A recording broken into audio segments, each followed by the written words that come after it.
Half a month after the incident at Corellia Fortress, a sense of lingering unease still hung over the Empire. The government increased patrols by the railway military police as part of their counter-terrorism measures, while the noble faction bolstered their provincial armies. There were even rumors that they'd hired several Jaeger corps. At the center of everything was the Imperial Liberation Front. They had allied with a terrorist group from the Republic of Calvert to attack the trade conference in Crossbell. And as we'd seen firsthand, had attacked Corellia Fortress in an attempt to fire the 2 railway guns stationed there. They'd made it abundantly clear that they were no mere insurgents. These were dangerous people we were dealing with. And following their attempts to target Chancellor Osborne and the Reformist faction, rumors started to spread of a possible connection between the Imperial Liberation Front and the noble faction itself.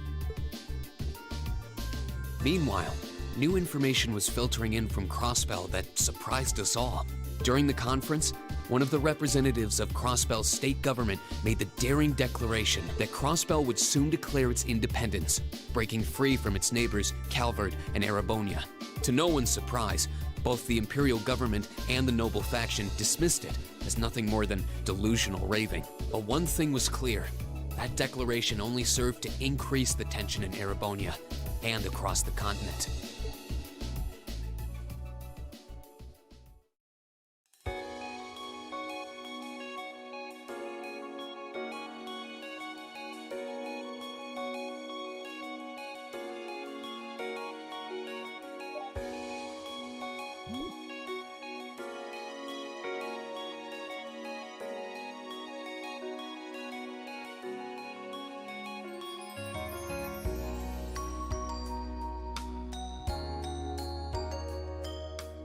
On a cool, clear autumn day, the Academy's prestigious board of directors gathered for their first meeting of the year.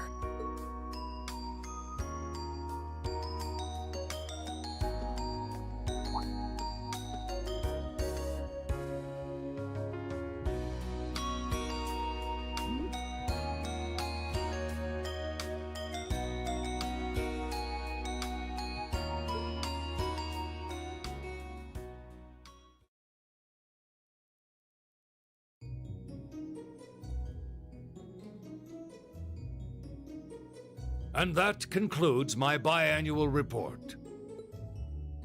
Good, good. It seems the Academy is running like a well-oiled machine. No administrative issues to speak of. Student performance is sitting comfortably above the national average on exams and on general aptitude tests, too. The second-year students seem to be having a banner year as well. The Student Council president, in particular, has built up an outstanding array of extracurricular achievements. Well, she attended last month's trade conference, and from what I hear, she put the professional secretaries to shame. I only wish the conference could have ended on a more positive note. I'll say, the share prices of my company have been on a real roller coaster ride ever since. Undoubtedly, what happened at the trade conference has wreaked havoc on the economy as a whole. But moving on.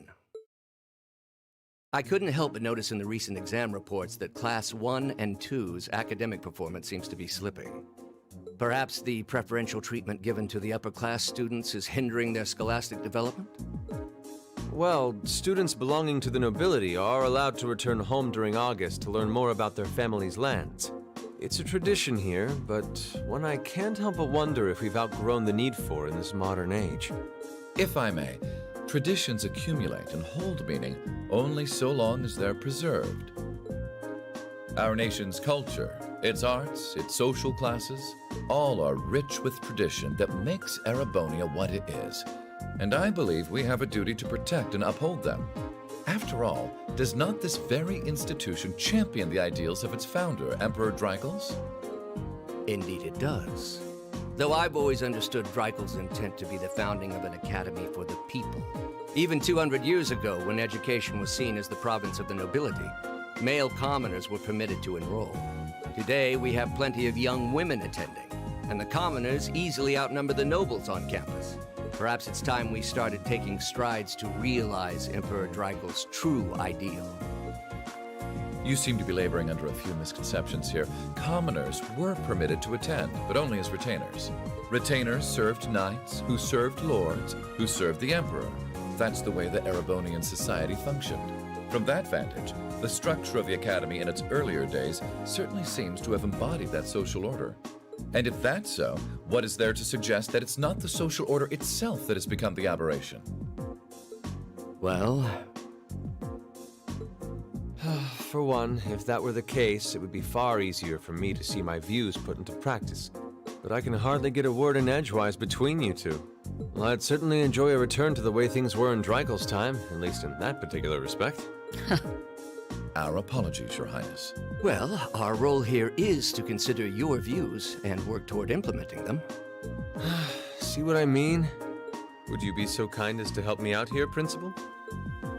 I'm here to moderate this board. It wouldn't do for me to express my position on the issues at hand. That said, I'm sure your passion for reform will triumph in the end, Your Highness. I suppose I should have known better than to look to my old teacher for sympathy. It warms my heart to see such a fine teacher-student relationship.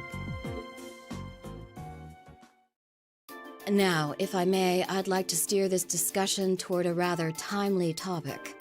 We've already touched on the issues regarding the Orbal Net and the Orbal Staves, but I'd like to stress again that the adoption of new security measures for the Orbal Net should be a top priority. Well, I'm certainly inclined to agree. But we'll have to rely on the Foundation directly, as things are looking a little shaky with the IBC. You can leave that to me. The other matter I'd like to review is the use of the Orbal Staves and the Arcus units. Or more specifically, we need to talk about how Class 7 should operate from here on out. Setting aside the fact that my daughter is a member of Class 7, I think we need to reconsider how the class should be run, in light of what happened at Corellia Fortress. While it certainly proved an excellent chance to see what the Arcus units are capable of, I have serious doubts about whether we should carry on with these field studies, given the current political climate. It would be difficult to do so, I admit. With the terrorists at large and the problems in Crossbell unresolved, these are uncertain times. At the very least, I believe it may be in the class's best interest to cancel this month's field study. We could always resume them once the terrorists have been arrested and the situation in Crossbell calms down.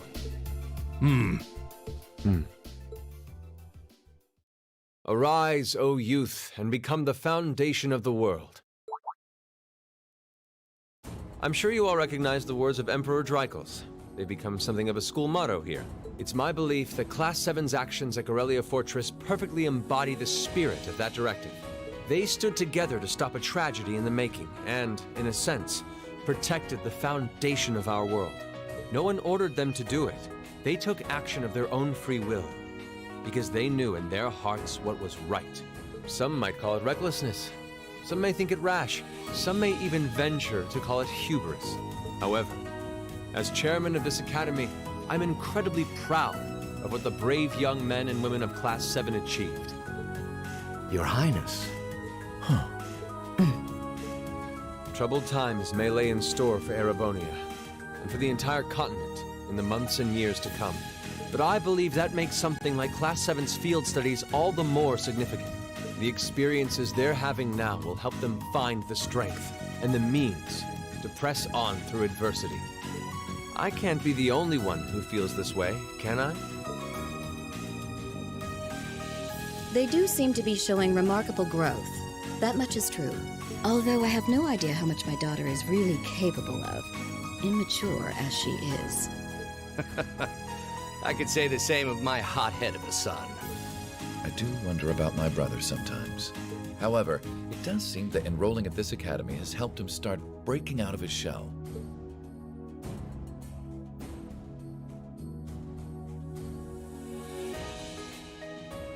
With the Academy Festival coming next month, we hadn't even planned a field study.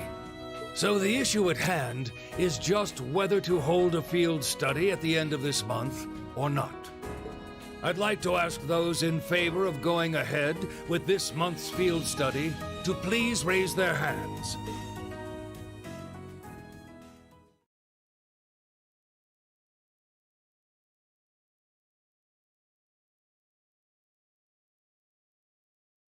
All right, I'd like to begin by taking everyone's ideas for our class's part in the school festival.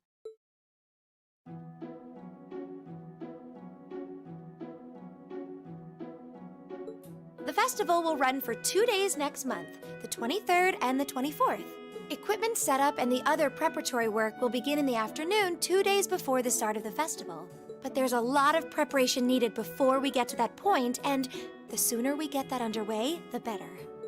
That's all the more reason to figure out what exactly we want to do. Some of our options include displays, events, stage shows, and cafes. Does that sound right, Crow? Yeah, though no class I know would settle for just some simple display. I mean, come on, no one ever said, boy, we better rush to get in the line for that display. Well, either way, I'd like to start by soliciting some ideas from all of you. We're just brainstorming right now, so feel free to say whatever comes to mind.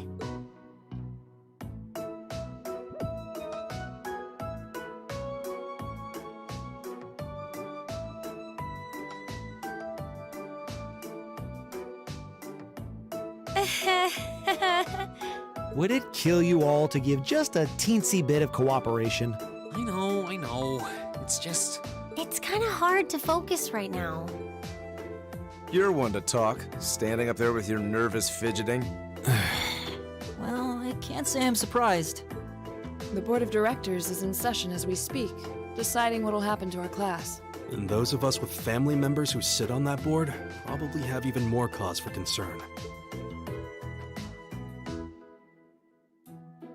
You can say that again. We can't even be sure whether there'll be a field study this month. That's about the long and short of it. With everything that happened during last month's field study, it honestly wouldn't surprise me if they just canceled it. I can't say I have any particular feelings of attachment to our field studies, but I refuse to accept needless changes to our curriculum, especially with my brother involved in the decision-making process. Yeah, I can see what you mean. Makes sense to me. We also have to account for the fact that going on our field study means that much less time to prepare for the festival. So, as you can see, it presents a bit of a problem. Man, look at you guys taking this all seriously. I probably should have asked a little earlier, but what's this festival you guys keep talking about? Wait, seriously? Oh, I'm sorry. I should have gone over that for your benefit. Every year, the students here organize and put on a school-wide festival. There are stage events, food stalls, and all kinds of things to see and do. And it generally falls to each of the first-year classes to provide the main attractions. Yeah, participating is optional for the second years, since by this point they're usually focusing on their future careers. Oh, and each of the clubs generally get involved too. Huh, that sounds fun. In that case, we have to do something. We can't just let the other classes roll over us because we're small. You say that, but I've already had one of the girls from Class 1 bluster up to me declaring that this time victory will be all ours. What? It must have been Ferris. That sounds exactly like something she'd say. Well, Class 1 does seem to have had it in for us ever since the midterm results were announced. If it's all the same, I'd rather not see the House of High Arms claim yet another nominal victory. But we need to account for the fact that our class is markedly smaller than theirs is. That's certainly true. It'd help if we at least knew what the other classes are doing. It kind of seems like everyone's having trouble staying focused. Come on, everyone, get it together. Instructor Sarah? Isn't this a self-study period? Oh, it was. But I thought you all might like to know that the Board of Directors meeting just adjourned a few minutes ago. So I decided to skip along down here and be the first to break the news.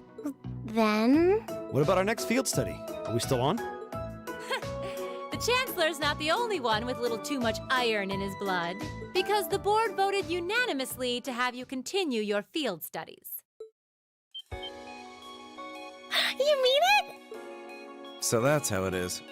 You know, even though they're always hard work, I actually feel a little relieved. Considering all that happened last month, we'll need to be especially careful this time around.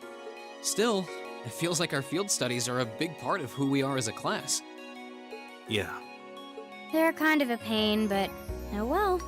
We should be grateful to His Highness and the directors. That's good news. Seeing the hard road and the easy road, then picking the hard one anyway. That's youth for you. It also sounded like His Highness and the directors will be taking off in pretty short order. So I'll let you guys out of study hall early to go see them if you want. Oh. If you say so. I think I'll take you up on that.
Still, I wasn't expecting to find myself indebted to you again so soon. Without your intervention, the Chancellor and I would have met our maker in Crossbell. Don't mention it. We're just relieved you're all okay, Your Highness. Indeed. I'm glad you were able to focus on making a positive contribution at the conference. I wish I could tell you that's exactly what I did. I could scarcely find a place to chime in once the Chancellor and the Republic's president got going. Though the mayor of Crossbell managed to dumbfound even them. I presume you're referring to his proposal for Crossbell's independence? Hard to believe it could actually happen. Well, as long as both Erebonia and Calvard refuse to accept it, the likelihood of it actually happening is incredibly low. Still, they're planning to hold a referendum on the issue to see if the population is in favor of it. So there'll be plenty more chances for disputes to break out over the issue. Well, neither of them want to lose all that sweet tax revenue from Crossbell. Half of it flows into the provinces too, so like, fat chance the noble faction's gonna take that lying down. Milliam. I swear, this kid has all the delicacy of a rock to the face. So you're Milliam, are you? Your name seems to have come up with increasing frequency lately. I was hoping for a chance to see the famous Eric Getlem in action, though. Oh, sure thing. Come on, Lamp! Whoa there. Cool your jets. I'm not sure this is the best place to call out Eric Getlem. Just a hunch. Lame. Objection overruled. That could have gotten messy. Honestly, it would save us all a lot of trouble if you could just refrain from saying whatever pops into your mind, too. Lame. Oh, who might you be? Say, are you from the Vander family? The one who serves as the prince's bodyguard? Oh, did Neidhart mention me?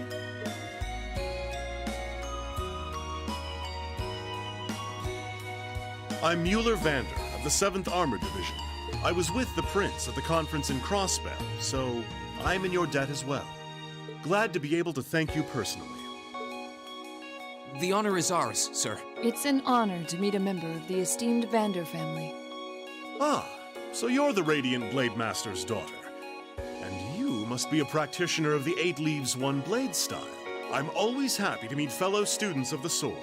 Oh, and you must be the young man from Nord who my uncle wrote a reference for. Yes, that would be me. I owe a lot to Lieutenant General Vander. It sounds like he's in your debt as well, with everything that happened in Nord a few months ago. Well, you all seem like dependable young men and women. Perhaps the prince's idea had some merit to it after all. See? What did I tell you? And it's not just Class 7 either. The whole academy seems so full of life. Perhaps I should take this opportunity to break down social barriers by getting to know all of them in the academy's pool. If you really want to work up a sweat, I'd be glad to let you run back to Heimdall. If you kept up a good sprint, I'll bet you could even make it in a couple hours. You'd actually make me do it, too. Ah, cruelty. Thy name is Mueller. It's like their hearts practically beat in sync. That's certainly one way to look at it. I wonder how long they've known each other.